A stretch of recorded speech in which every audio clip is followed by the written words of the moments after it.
Hello and welcome to the More Cheese Less Whiskers.com podcast. My name is Dean Jackson, and today, if you are listening, you're going to get a lot of great lessons in this particular episode of our podcast. This week we have Stephanie Taylor from Arizona. She's a friend of Joe Polish, who makes a special guest appearance here with us on the More Cheese Less Whiskers podcast. And we're also simulcasting this on our I Love Marketing podcast that I do with Joe. And this is the interesting thing. Normally when we do a episode, we are looking for where's the opportunity to apply the 8 Profit Activators to this business to get the best return. And so Stephanie was very open. She was willing to share everything that's going on. She's been in business coming up now just on 1 year, had a really great she's done a great job so far of building her business on the strength of some Facebook advertising at the beginning of the year, and then has reignited some Facebook advertising at the end of the year here. But you're going to see a major difference in what happened the first 3 months and the last 3 months. And that's where one of the biggest lessons is. She's built an asset that will have an ongoing yield, year after year after year. And the great thing about something like a yoga studio is that that's the whole point of the business, is to build up a recurring clientele that come month after month after month. So we talked a lot about some strategies for that, and it was great to have Joe on the call with us. So here we go. Hello. Hello. Hello, Stephanie. Hi, how are you? I'm so good. How are you? I'm doing well, thank you. Tell me what's been going on. I got the Hey, Dean. ads you sent over. Hey, Joe. We already started without you. Well, you should have. Okay. So it's Joe Polish, everybody. Special. Are you really kidding? You actually already started? Yeah, we already started. Well, good. This is going to sound fantastic. It really is. It's perfect. Hello, Stephanie. Now that I'm here, the action has begun. Yeah, now we Hey, can. Joe. Joe's supervising today. We're going to get to the bottom of it. Okay, so you've officially started. And Yes. How did you do the intro? I do the intro after. See, we're just recording all the content here. Okay. Yeah. All right. So fill me in. Where are we at? So we're at the point where Stephanie's going to explain what's going on. Okay. All right. So what's going on? So I opened Twisted Yoga Studios in January of this year. So I'm about to hit my 1 year anniversary of being open. Mm-hmm. The studio itself specializes in aerial yoga. However, we offer multiple different formats of yoga. And that's all we have is yoga. We don't do anything else besides that. Mm-hmm. In the beginning, I hired a third-party marketing company that I'd used previously. I have managed yoga studios for the last couple of years before taking the jump to open up my own.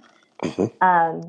And they ran my Facebook ads for the first 3 months of opening. So they started in December and January, and then again in February, running my ads. Mm-hmm. And they brought in from that, it was almost, I think I had just shy of 2,000 leads that came from them. Mm-hmm. And we offered a free class or a free 5-day pass, right? So that was the incentive to get the leads. So Once we got all that information, then I started doing my end of everything and did my follow-up calls, my texts, my emails, all of that fun stuff. And from just that lead campaign, I was able to then sustain all summer long. So once I worked with that company and shut down with them after 3 months, I just used that lead list to pull me into the summer and everything else. So then at that point in time, I'm passively marketing. Mm-hmm. And I wasn't as aggressively marketing as I was in the beginning. Right. So that was, that was a little bit of a mistake on my end. Now, the other thing that happened is the second that I stopped working with this third party company, they pulled all my SEO that they had been working on. Everything, my landing pages, all of that wasn't built into my website. It was built into theirs. So Gotcha. all of that money and everything else time that we built, spending, building this all up, it just all went away the second that I stopped working with them. Mm-hmm. So that was And, another lesson learned. yeah. So the 2,000 leads that you got, you have an email list of 2,000 now, Oh or do yeah. you have more? Okay, good. How much did it cost per subscriber for you to get that? Ooh, that's a really good question. So I was spending with them $19.50 per month, and that's including my ad spend. Mm-hmm. So if we look at that, so I spent $19.50, and forgive me, I'm getting a calculator out real quick. So 6,000 to 3 months with them, you said? Yep. So just shy of 6,000, and then if we divide that by the 2,000 per lead, I'm looking at spending about $2.93 per lead. Yeah, right. Perfect. Okay. And so the way I look at this is I'm looking at the backwards from the assets that you already have, right? Mm-hmm. So now you started from a running start. This is how you built it, was with these, the Facebook ads, and you got that Mm-hmm. 2,000 people. Now, if we take your after unit, meaning the people who are, regular returning members, do you offer a monthly membership, or is it just pay as you go classes, or how do people engage with you? Both ways. So I do offer a monthly membership, and as well as I offer class packs. Okay. And so here's what we want to look at it. If I'm overlaying this before, during, and after model on this, I look at of the revenue. So you're coming up now on 1 year, right? You said you started in January. So if you look at this now, how much of the revenue that you get is recurring that, people are ongoing members? How many ongoing members do you have right now? So ongoing members, the ones that actually have memberships with the studio, Mm-hmm. I have about 30 that do that. And so I have reoccurring revenue that I know is coming in of 3,000. Okay. And so they pay $100 a month? Roughly, yes. Yeah. And how long do they stay? Is that something that people start up and then stop, or are they, once they're in, they're kind of in? Once I can convert them to a membership, they're kind of in. So I've actually had people that have been with me this whole entire year, Yes. which is beautiful. But getting them to that membership part is another area of struggling for me. Okay. And this is kind of the way that I want you to kind of think about this, is that this spend that you're doing on acquiring the leads, acquiring the email list, all of the revenue that you've generated, what's the total revenue for the year now that you will have generated? So I'm just shy of $51,000 for the year. Okay. So, and the majority of that came from the 2,000 people that are on your list, right? That's how it all. Okay. So when you look at it, that asset that you've developed there is the 2,000 person list of people who are already sort of yoga interested, at least.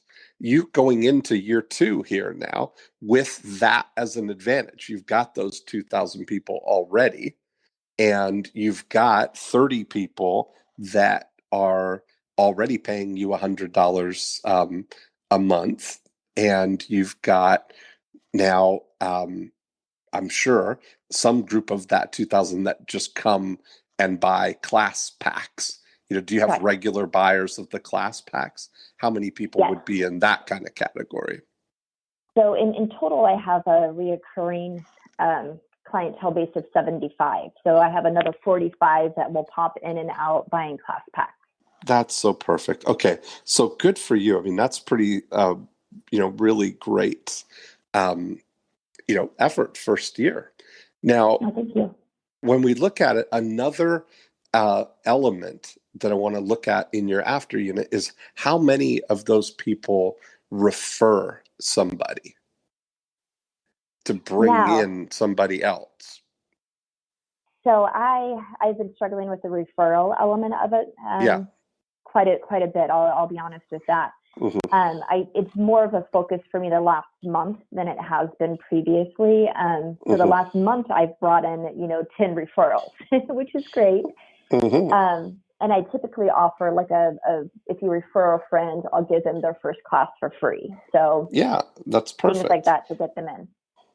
And that's such a great, I think that's a crystal clean kind of offer is the first class, because there's something like nobody's going to come just for one class. You're looking for the person who's going to come and buy a class pack and then really decide I should just become a member and just join per month, right? So Right. that all the equity, the long-term growth is looking to, it would be a dream if you had, what's your capacity? How many members, if you had, just monthly members, how many do you think you could sustain? So my goal, with all of this is to have 300. I would love to have 300 active members. Okay. So it'd be 300 members, $100 a month, 30,000 a month. That's kind of that's where we're headed, right? Right. Mm-hmm. Okay. And your current size would accommodate that. It does. Okay.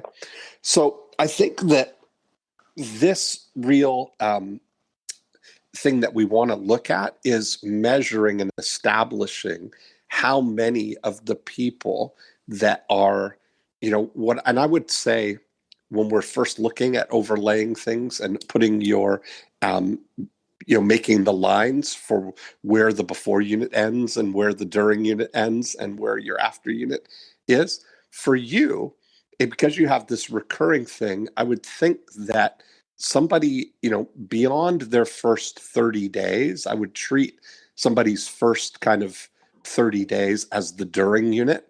And then ultimately everything after that is in the after unit.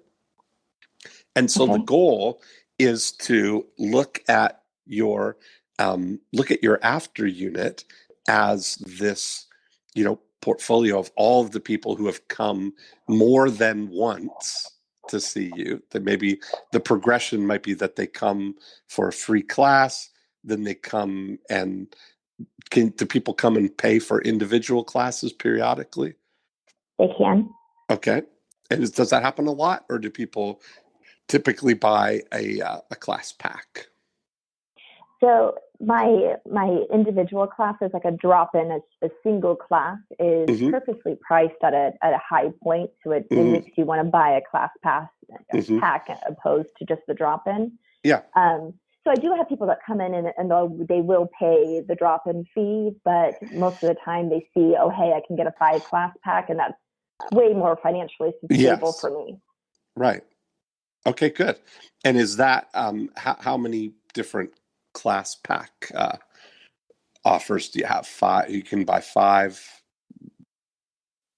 So this is something new and interesting too, is that I've changed my pricing structure 3 times this whole entire year. So in the beginning, I offered a whole bunch of different class pack options. You could buy 5, you could buy 10, you could buy 20, you could buy 30. Right. And that model wasn't working for me. So then I dropped it down to you could buy 5 or you can buy 10, right? Yeah.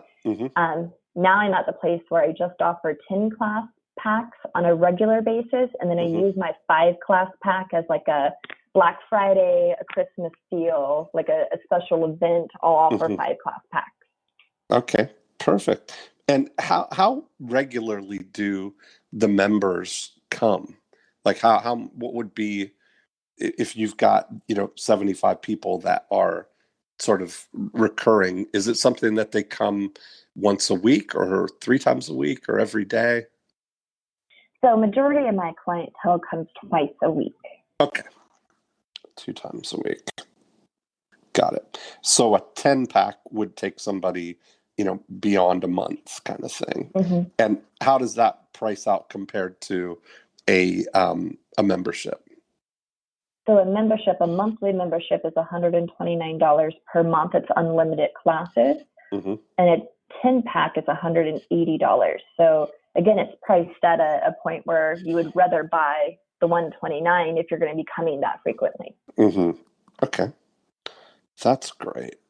So I think that, do you have a CRM or a system that you use to kind of keep everybody in place?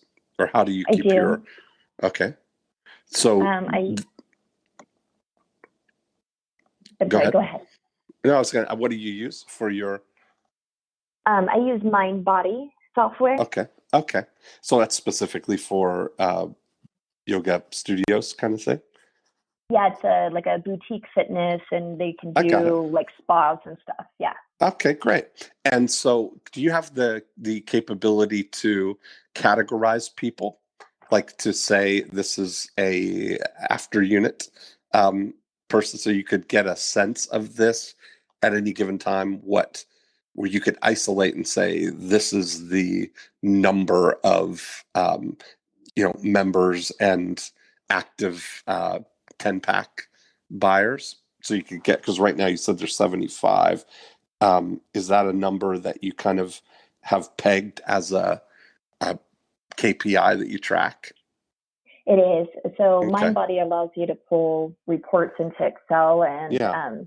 I run Excel reports, and that's how I do my retention and looking at my monthly figures, and of course what people do I need to target moving forward. Okay.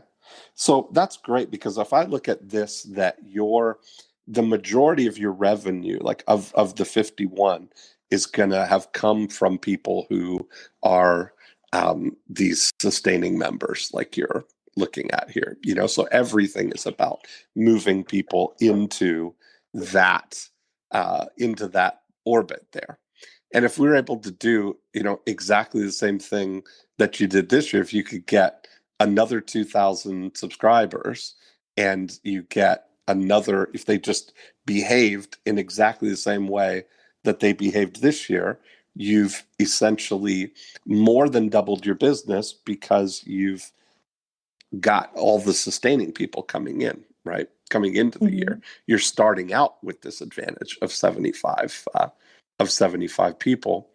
And that's why looking at this, before we even get into the Facebook ads, is I want you to have a sense of what is actually happening here, and the thing that I try and get people to do is get out of the expense-based mindset of advertising and looking for it to say they're judging the success of it by just the event. Like, I ran the ads, I got this many. I mean, they track all of the stuff. Like, I see dutifully, you've got all the things that we got this many impressions and this many clicks and this many people opted in. So all the stuff, but then the measurement is that this many people came in and took a class, or did the thing. But it was almost sort of looking at the conversion of just their first purchase, in rather than looking at, if we take the bottom line of this, is that you spent $6,000, and that $6,000 ultimately turned into $51,000 over the course of the year. Right. So it was an investment in that. Now, the 2,000 people that you already have, how often do you communicate with them? So my communication for like my people, my whole entire contact list, I guess, is I try to do 2 monthly emails, and then on top of that, I do follow up if you haven't been in a while. The MindBody will automatically send out emails to people that are 90 days without a class. So 90 days removed from their last class, and then they do it again the following 4 weeks from that. So I have those things triggered to set up.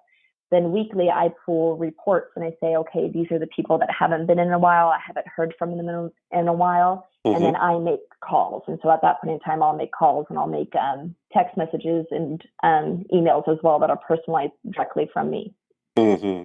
Yeah, those are to people who've dropped off from the after. Yeah. And I continue to do that until they tell me like, oh, hey, this isn't going to work out, and I want to be removed from this, or yes, I want to come in. So it just keeps going.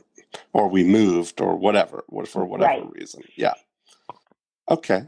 Do you have a sense of how many, if you have 30 members and 75 people with active multi-class packs right now, how many people have been members over the course of the year, like in addition to that 30 that started and then are no longer members? So, I don't have a specific number. It's a really, really great question, because there's quite a few. So it's not a tiny number. I would say, I'd be honest with you, I think it would be even close to the 30 people that are active right now. And that's, it's good to know, to get a sense of what the sustainability is, right? How long they stay. And then what's really an important thing is to look at how are they multiplying themselves. Like that's another wild card that really is, almost free, because your incremental cost to have somebody sit in on a class that has excess capacity, like if your goal is to get to 300 and you're really at, let's call it 100 now, if you treat like the multi-pack people as they could pop in on any class, that you're about 1/3 of capacity of what you could do. Does that feel about right? It does. Okay. So that means that your one of the assets that you have is this unused capacity for free, basically. It doesn't cost you anything for somebody to do it. That's why I always love, whenever possible, to offer a free class as the first thing that people can do with you, because that will get you a multiple of the people who will pay any amount of money for that first experience with you. Whether you're incentivizing them with like a discount or a buy one get one, if there's any money exchanging hands, it's gonna be outperformed by a free a free class. There's zero friction on that. Now, that, and the way that you do that, I look at those as as a really cool way to put a currency on it for you, because right now there's two ways to look at it. There was a guy, Gamal Aziz, who was the guy that was the general manager of the MGM Grand Hotel. And when he would come into the hotel, he would look at all the things, all the elements that they were doing, whether it was retail or restaurants or gaming or entertainment or the hotel rooms and conferences, all of those elements. He would look at it and he'd say, how much could we be doing here? Like, how high is high? And what are we doing? And then he would consider that gap as a loss. So he would, like, if I said to you right now, you're generating this, $3,000 a month, and you're saying that $30,000 a month is what the capacity is, that in a lot of ways, he would look at this, that right now you're losing $27,000 a month by not having it at capacity, right? So it kind of gets you to realize that there's empty mat space in your studio when a class is going on is like an unused hotel room, right? It's, as soon as that class is over, its value is nothing, right? The moment that class starts, if you haven't got somebody who's either paying to be in that class or taking that class with a potential of joining a future class, that's it's a loss in a way, right? And Right. so I look at it that I've really discovered that sometimes it's less expensive to get somebody a result than it is to convince them to give you money to get the result or experience.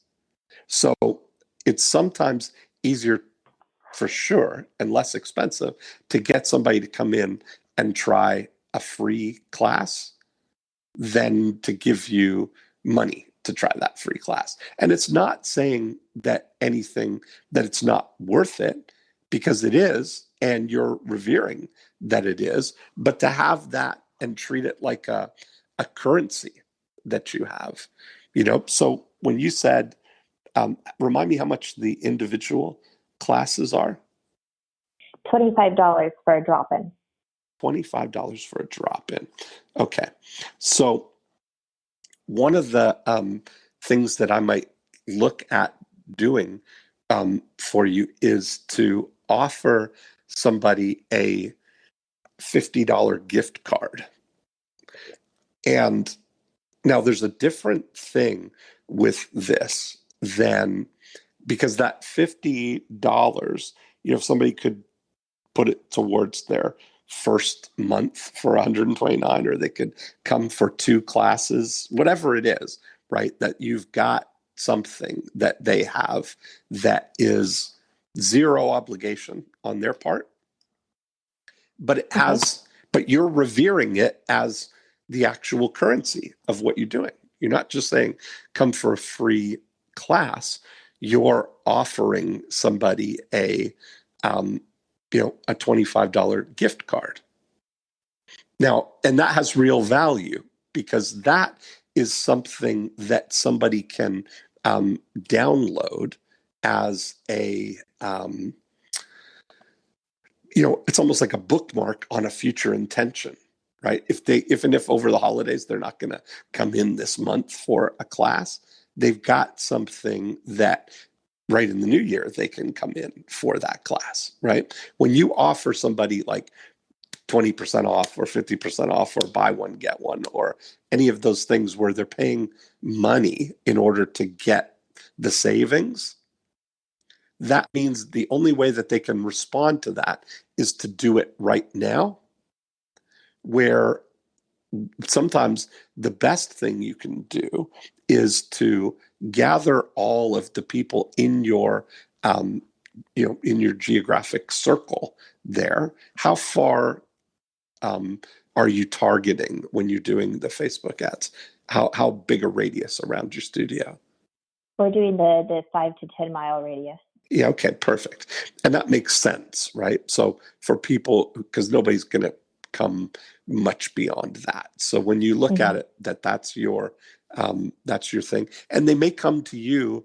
They may come specifically because you have aerial yoga, which maybe is different than any of the other places around. That maybe that's a special thing that you have. But it sounds like a specialty kind of thing too, right? Where when you're going into aerial yoga, that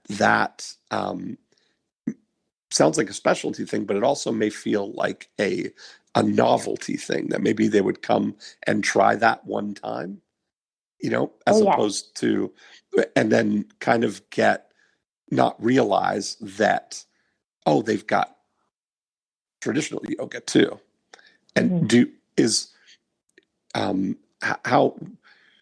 how much of the classes that you do are aerial versus traditional yoga?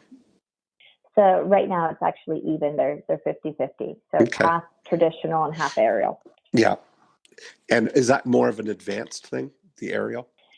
Not the way that I teach it, but the way that it's known out in the public right now. It is very advanced. But so I've created a whole entire program around it, and a philosophy in the way that I teach it, and I've branded that itself. But educating people about my brand and what I do and how different I do things has been a struggle too. Right. Okay. Yeah, this is, how does Joe Polish look when he's flying through the air in that aerial yoga? Hey, he has some like videos of it and some pictures of it. I'm sure he'll be willing to share. Yes, you know what? I look very graceful and beautiful, Dean. I mean, it's. But that's just every day, all day. No. Here's the thing, though, and I'm just sitting here listening because there's some really great, knowledge and information and numbers and stats and behavioral things being fleshed out here. I've got a whole slew of notes just sitting here listening, and so I like you going down this line of questions. One of the things that I think of, and I'd like to get your take on this, from aerial yoga, I think there's an element of it that is intriguing. It's like, oh, let me try this. And also I think there's a part of it that could scare some people, or if so much of the association with it is, well, I've never done that before, so I'm going to default to what seems to be less threatening or easy. Because the question becomes, out of all these people that are signing up for your studio, Stephanie, like how many of them belong to other studios? Like how many of them are real yogis that are advanced and aerial is like the next thing that they're going to do? Or is it people that are just really starting a new exercise program and a new fitness program or a new spiritual program, or, whatever genre that they're in? Because finding the avatar of who is the ideal client is important here. And I often thought for Stephanie that it may be, more advantageous to get people in without aerial yoga and then introduce it to them while they're there versus have it be seen as an aerial yoga studio. Yeah, that's where I was going with that, was to see that may be, perceived. I've never heard of aerial yoga. And so that may be perceived as, a specialty thing that, somebody might be reluctant for that. But if they were coming for, traditional yoga and then, oh, wow, we could do this as well, that's a surprise and delight in a lot of ways, And you can test these, it's easy to know one way or the other what is what's appealing to people. Yeah, and let me mention something also, Dean, because like right down the street, and when I say right down the street, I mean a couple miles away, is the only acro yoga studio I think in the country, and so that's where people are. If you could imagine just flipping people around on their with your feet. Maybe we'll have to do that next time I come. We could flip me around. that would be very. Anyway, I might snap if I tried to do it with you, but that would be interesting. But like, here's the thing. So you take like Tim Ferriss, like the guy that trained Tim in acro yoga, I've also worked with the guy. He's been down to the studio and whatnot. And so there's a very interesting sort of thing with college students and different people around there. So there is the right combination for Stephanie, and it's just a matter of figuring out what that is. And I want to say something, then I'll shut up and let you go through the series of questioning. What Dean was saying earlier about it's less expensive to get someone to create a result for someone than it is to convince them to sign up. And I learned that through my carpet cleaning business back in literally 1992, where I started using a free room of carpet cleaning, no cost or obligation of any kind. I had it packaged with a way to demonstrate my services in the home, and I would give them a carpet audit because I looked at what is everyone else doing.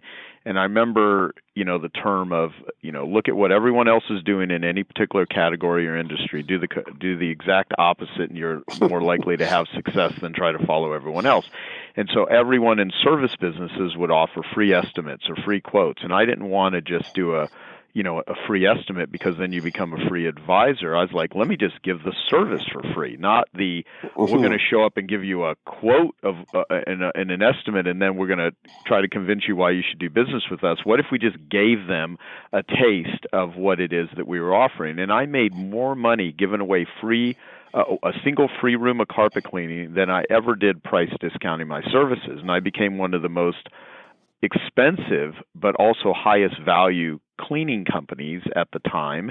and I was, small operation, but then I started teaching it to other carpet cleaners, and then literally it's generated, hundreds of millions of dollars for cleaning and restoration companies all over the world using a free room of carpet cleaning. To this day, it's still, with the over 10,000 cleaning companies that became members of my organization, it still is one of the main things that the ones that are smart actually do to generate business, while you see all of these other companies doing price advertising, price discounting, bait and switch, all kinds of stuff. And this is like free room of carpet cleaning. We're going to do a carpet audit. If you do decide to get additional services, it comes with a 100% money back guarantee. So the theme of what Dean will get into, and I just want to kind of preface this, is how do you make it total friction-free, non-threatening, so easy for someone to try it and produce a result for them in such a way that reciprocity kicks in, and then they're just going to want to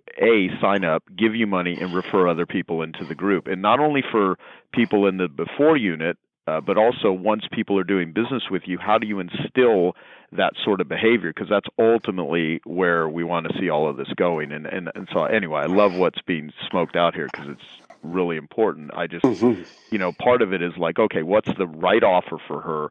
But also what should, to the public, it's, the whole saying it, you can't see the label when you're inside the jar. Right. From Stephanie's standpoint, she's an aerial yoga person. She certifies people in it. She's probably, the most skilled person in the valley in this area. Maybe I don't know that 100%. That's really for her to say or no. But ultimately, she lives, eats, and breathes aerial yoga.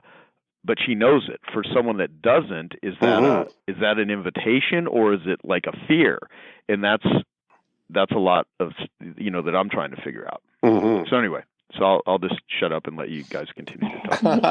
So I have some things to say to all of this too, because I've never thought about it in this perspective, and both of you are bringing to light some of the things that I've been doing. So the first 3 months that I ran this advertisement when I first opened, right? That was my free class unit, right? And then my video, because we did it as a Facebook video ad, that you saw on there was not aerial yoga. It was us doing traditional yoga. So there was no idea. We said on there, hey, you can do aerial yoga, but it wasn't like what you saw, right? Right.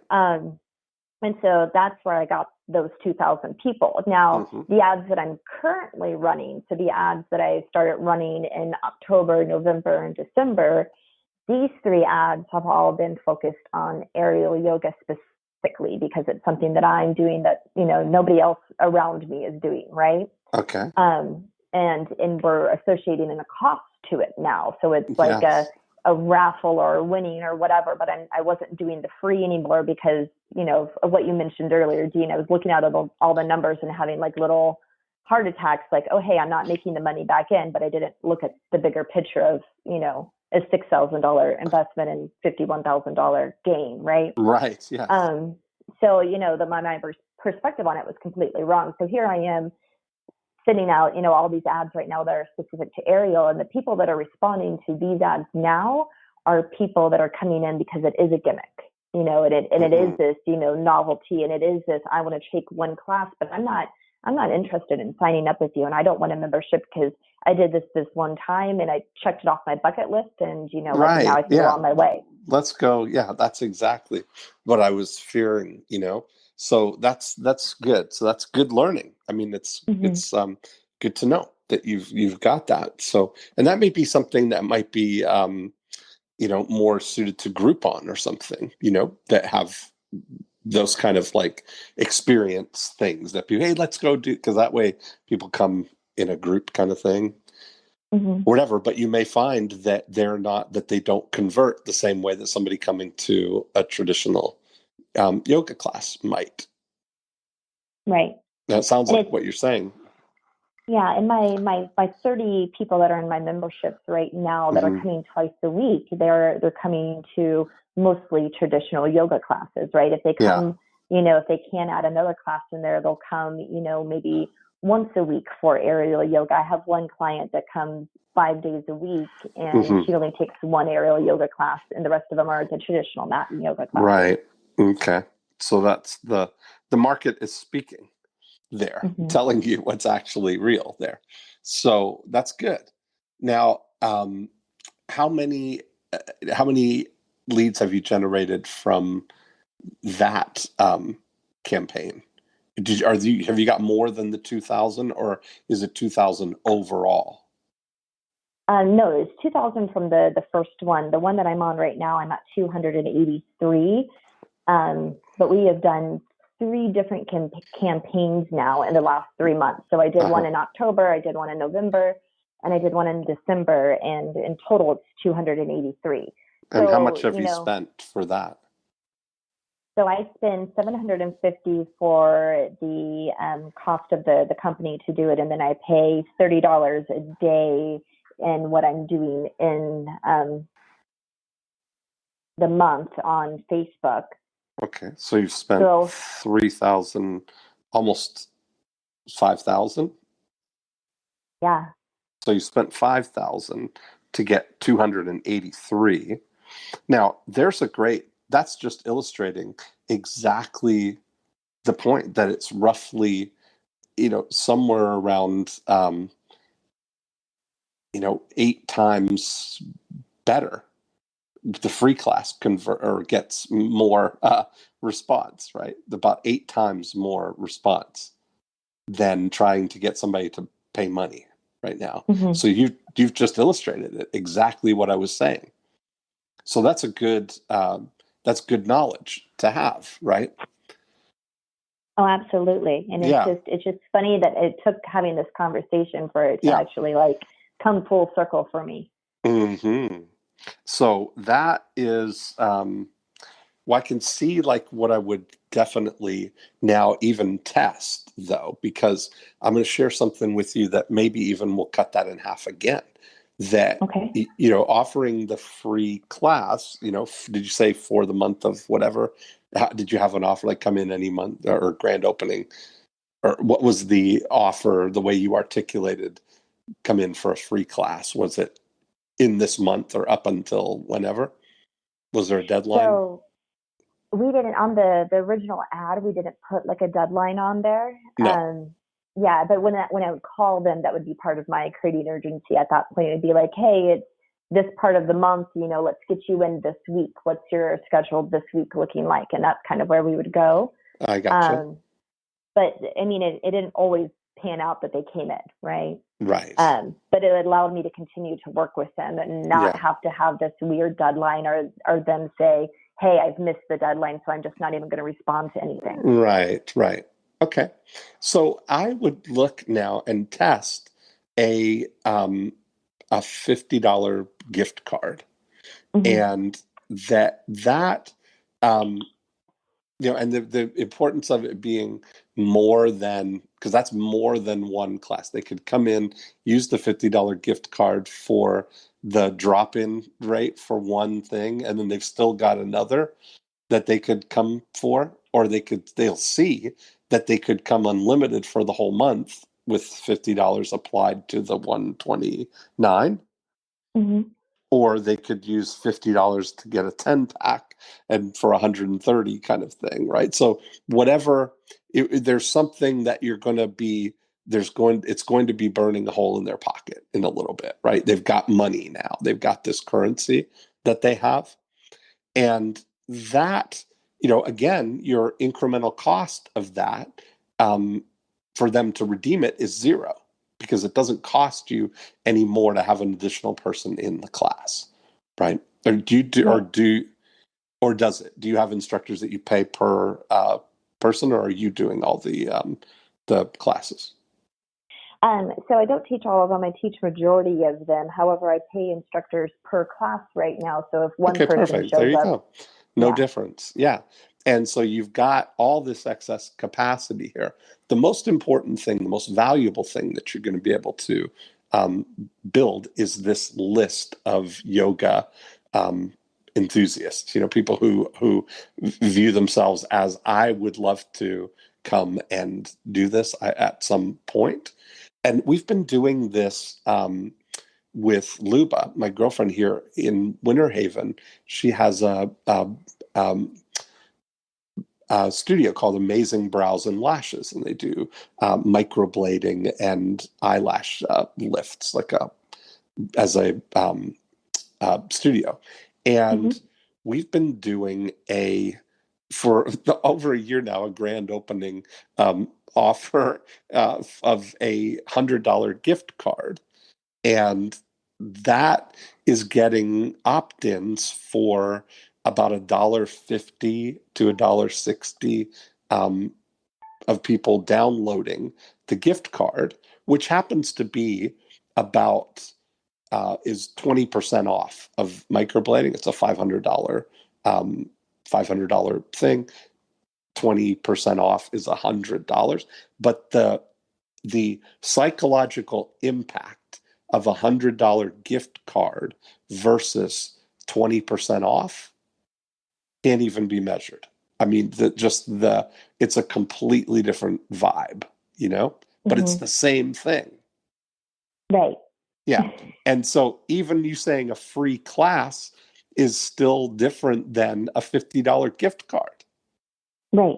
Right. Because it has currency, it has value. We really value that. And so I think that you would be able to, run, and it doesn't even require video. We do a very, very simple ad that is, just, I call them horse for sale ads, that sometimes the best way to sell a horse is with a sign that says horse for sale, that sometimes the best way to sell a new yoga studio is to offer people a $50 gift card for this to come in.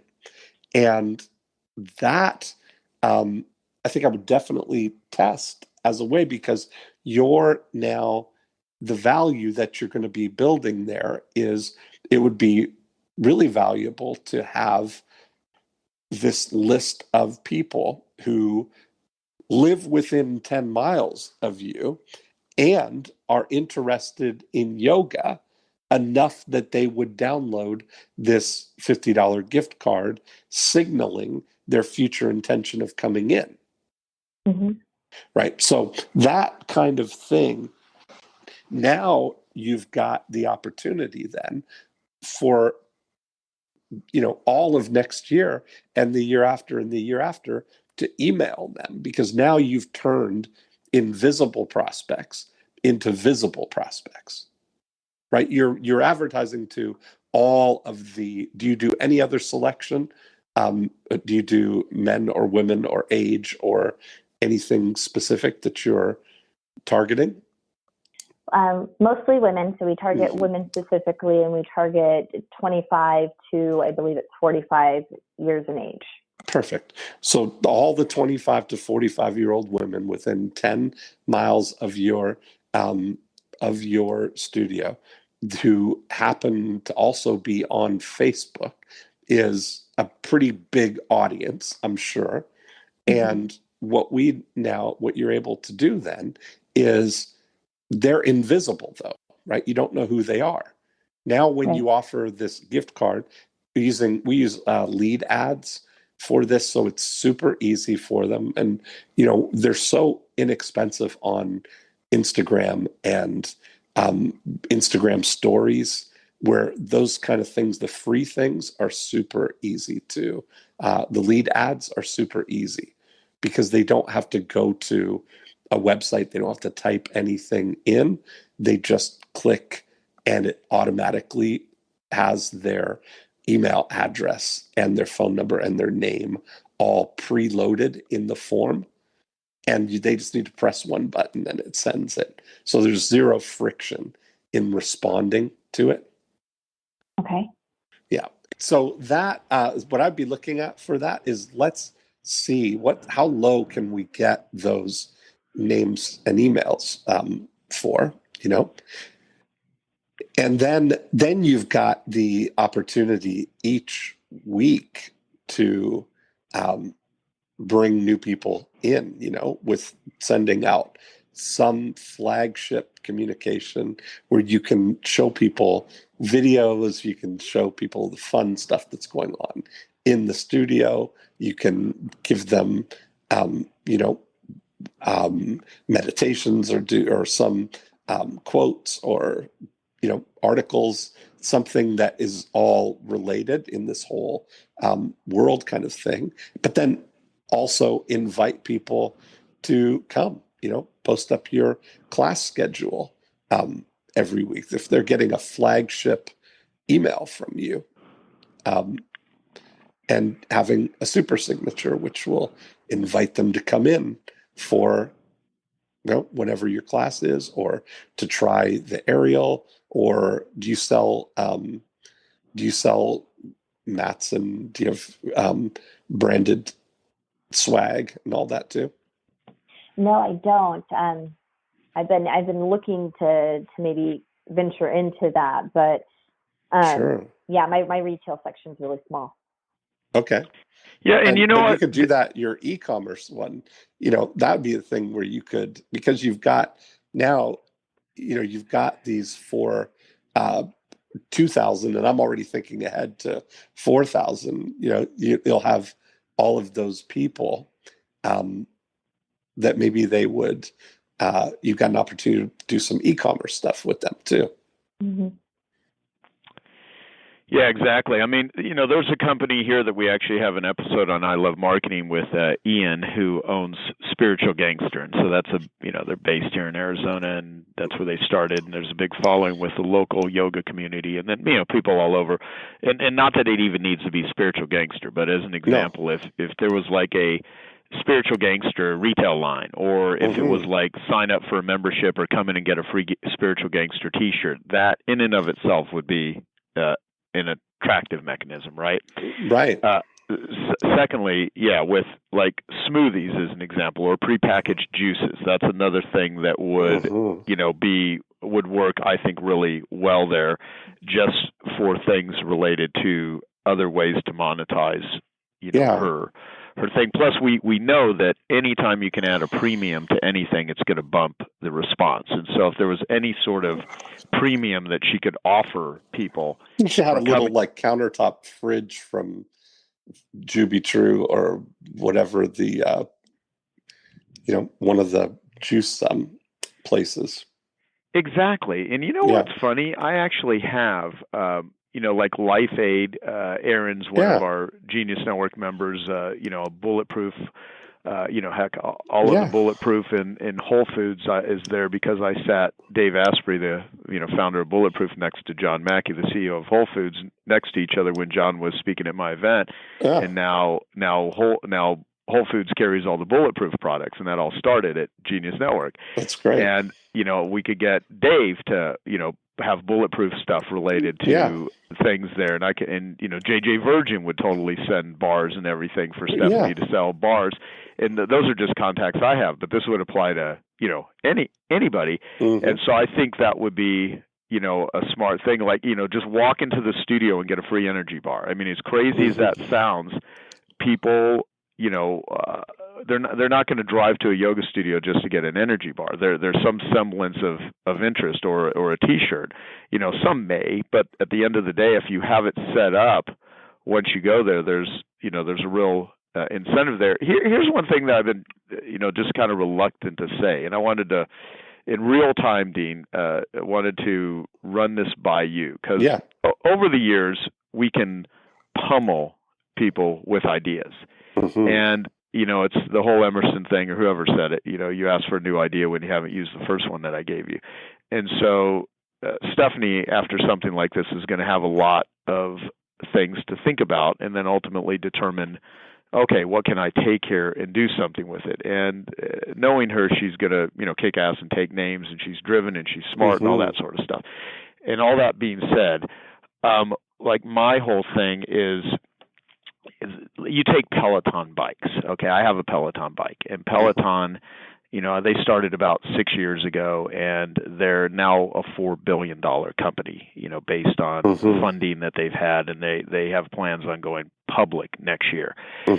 And I've been to the Peloton studio in New York, so, you know, and I've met the instructors that they, you know, a couple of them that I've taken classes from, So what, for people that don't know, Peloton is like basically a proprietary computer screen on top of a bike, and they just launched a $4,000 treadmill. So they've got a $2,000 spin bike, and then they have a $4,000 treadmill, and you pay $39 a month to get live stream spin classes, and then there's also pre-recorded things with Tour de France, spins for years to do spin, and just like it's just awesome. And you can take live classes or pre-recorded classes from 15 minutes up to an hour, and there's classes every hour on the hour, and they get some of the best instructors in the world for spin because they can pay them extremely well. But this studio, frankly, is no different than any like Soul Cycle or any other spin studio, except they have cameras mounted in the ceiling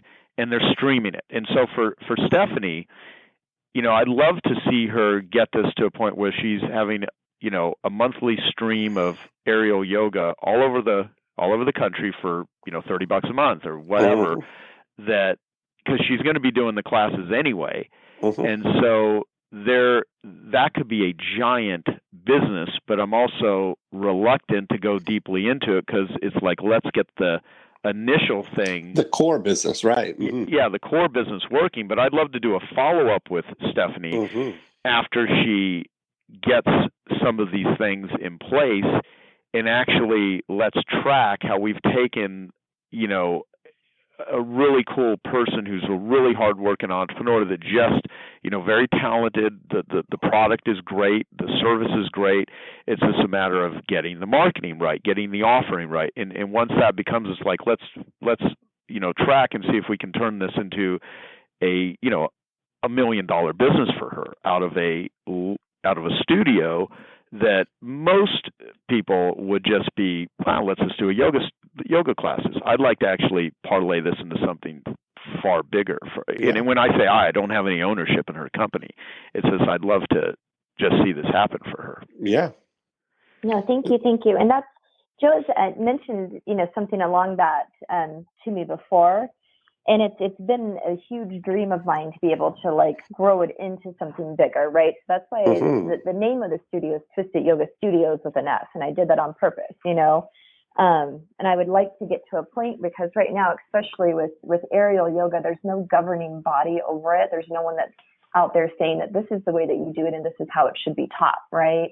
So the market is wide open for it right now, and so I have this unique ability that with the way that I do it and the way that my product is, that if I can get the marketing down and I can get all these things right, that it can grow into something very, very huge. And ideally, that's where I would like to take it, but I don't have the core down yet. Well, I think it's all going to drive. I mean, you figured out the core thing. You demonstrated how to turn 6,000 into 51,000, and that's a win, So what I'm trying to show you now is let's take another 6,000 to turn that into 250,000, right? Combined now with what you've got there.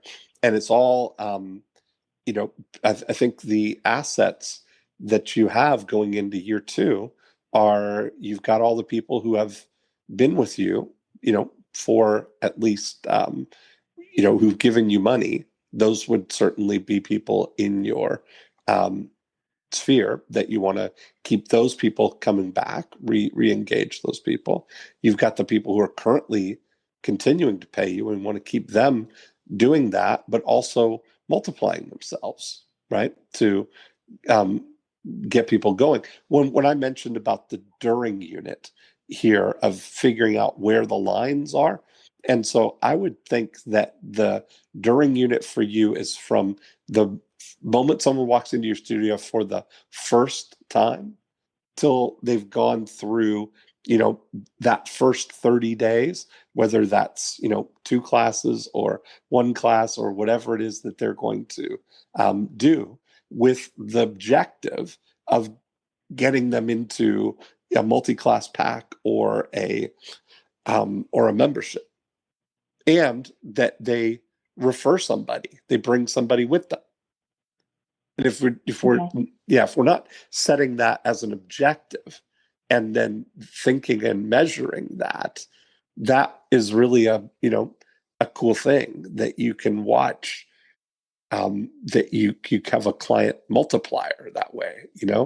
That's the strategic objective, that they come, they have a great time, they, as a core, sign up for a multi-pack or for a membership, but then the strategic objective that they refer somebody else, they bring somebody. And they could do that by giving away a $25 gift card to them, or a $50 gift card, or whatever your model is. But I don't think you can go wrong giving away $50 gift cards to anybody who's in your area that's interested in yoga, because now they get an experience of you, and they also start off owing you reciprocity, okay. Right? The reciprocity is that you've given them this $50 gift, and that can't be underestimated, the value of that. No, I love it. I love the way that it sounds to do a $50 gift card opposed to saying, "Hey, your first class is free," right? Mm-hmm. Right. And then I like the referral aspect too, of saying, "Oh, hey, here's a gift card that you can give out to some of your friends and have them come to class with you too." Yes. Great, like welcoming people. Like that whole. Great episode to listen to would be Joe and I did a great episode years ago with Bedros Koulian. And, he talked about this process of loving up on people that first 30 days, with the intention that they feel great, Yeah, I actually listened to that episode. Okay. Yeah, there you go. I think that's one of the... Yeah, I think that's one of the first, when I first met Stephanie, I think that was one of the first things I told you to listen to, right? Oh, is that right? Mm-hmm. So we both think of the same thing. That's funny. Yeah, no, I literally went to her studio as a client. I just went in there and I thought it was super cool, and I've done it.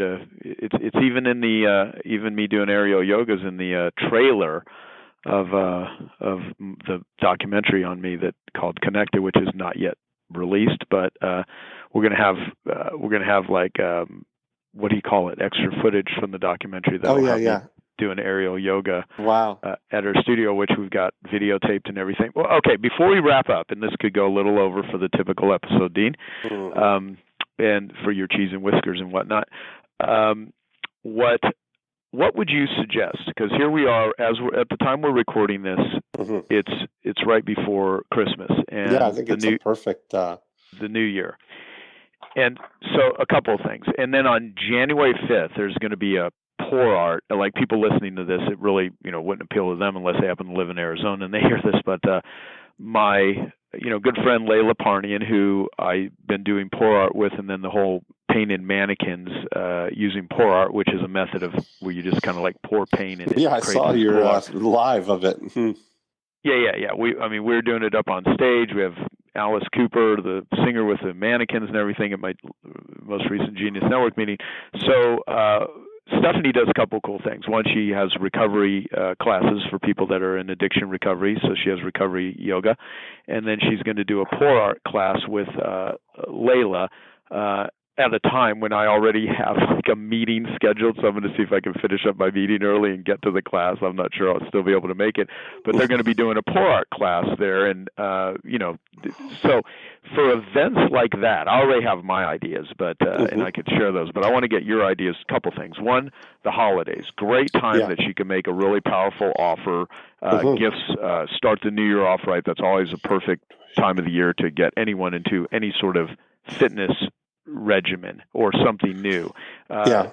Secondly, things like an event class. So she's doing meetup groups, where things are like themed, where you can not just come and do yoga, but different speakers and different topics. And if the pour art thing works as a really great community builder, it's also something that is parlayable. So how would you look at leveraging? One of the things I would do at the holidays, especially if you're targeting women, is run an ad targeting men and do a video ad that's offering them a $50 gift card to give to their yoga loving girlfriend or wife.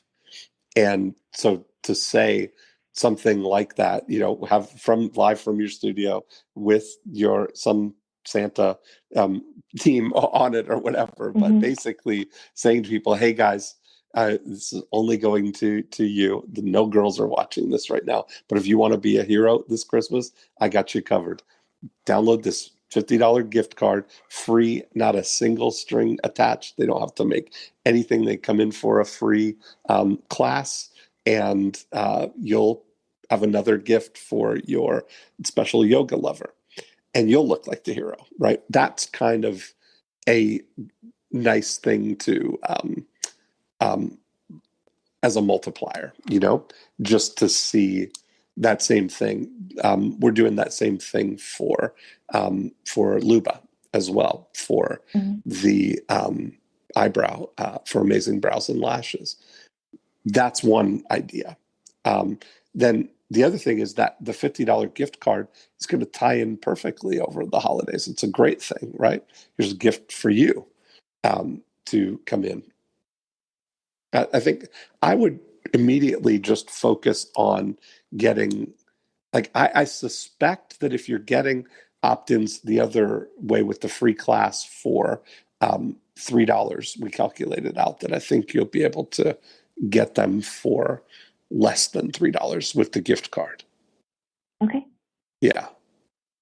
And then I would start immediately ramping up the communication with that list, to now that it's sort of, you are giving people a glimpse inside too. Like I would start almost treat it like a little reality show in a way, right? That you could show stuff that's going on, candid videos of things that are happening in the studio, and maybe show show the environment, show the types of people that are there, have people talking about their wins or breakthroughs or something that, great that happened, or how much better their life is because of yoga.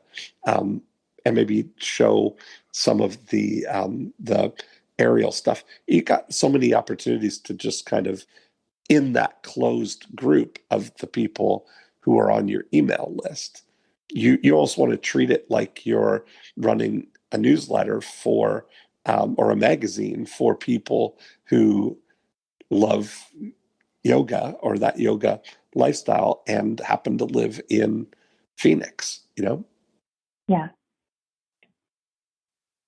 That's what I would focus on. And I think those things alone will make a big difference. No, I think so too. I love it. Thank you so much. Mm-hmm. Yeah. So Stephanie, to kind of wrap this up, what is your main or some takeaways, and what, if you had to summarize, what is the one sentence solution that you can derive in your current, I know you could go back and ponder this, but what immediately comes to mind for you right now? What takeaways, and then if you had to summarize it into a one sentence solution?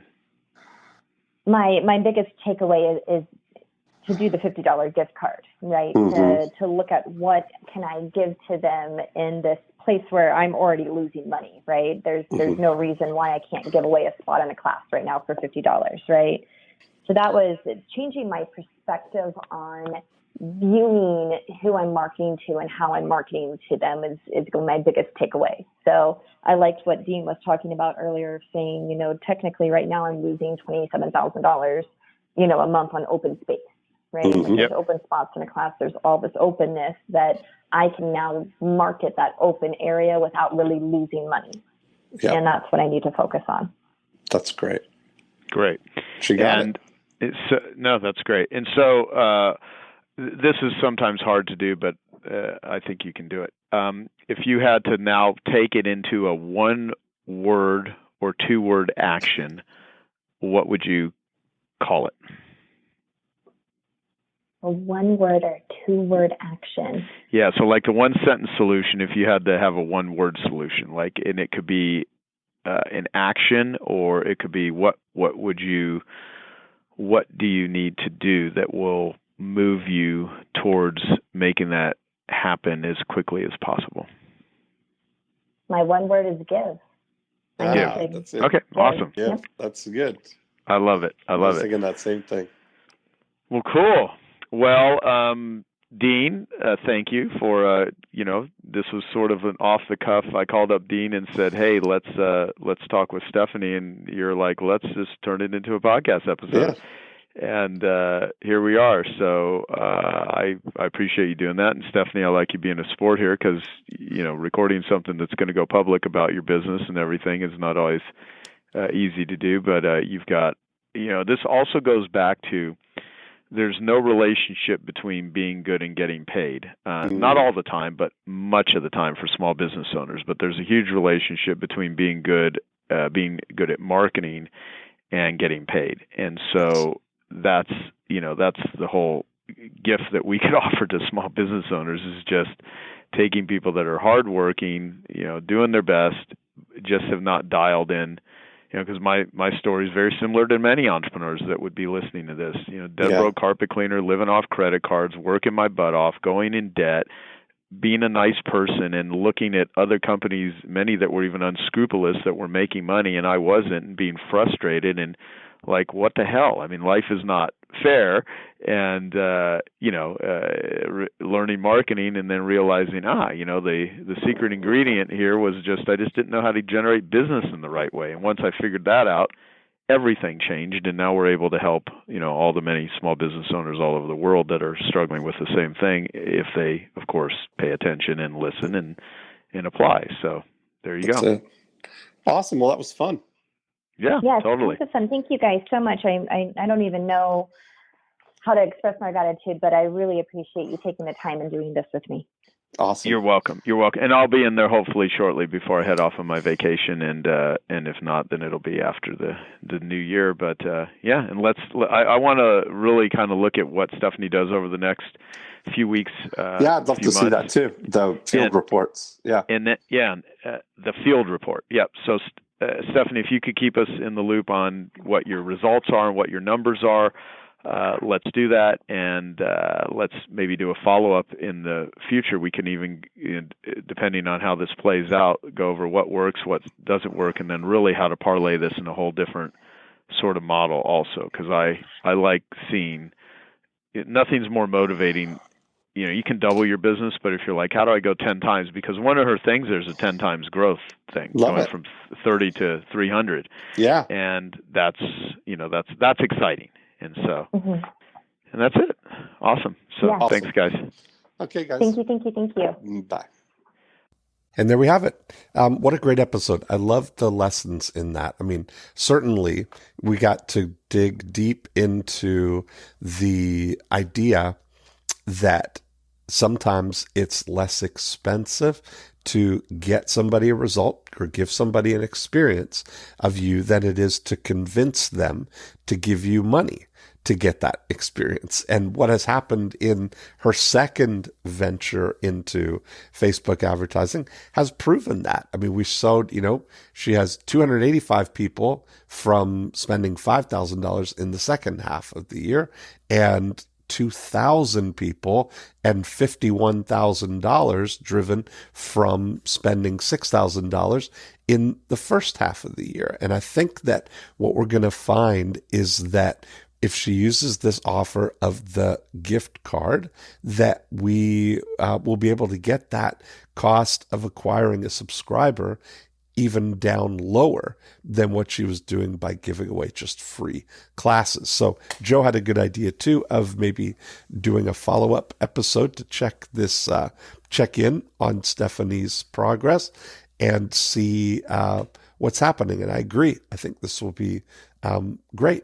So if you want to continue the conversation here, you can go to morecheeselesswhiskers.com.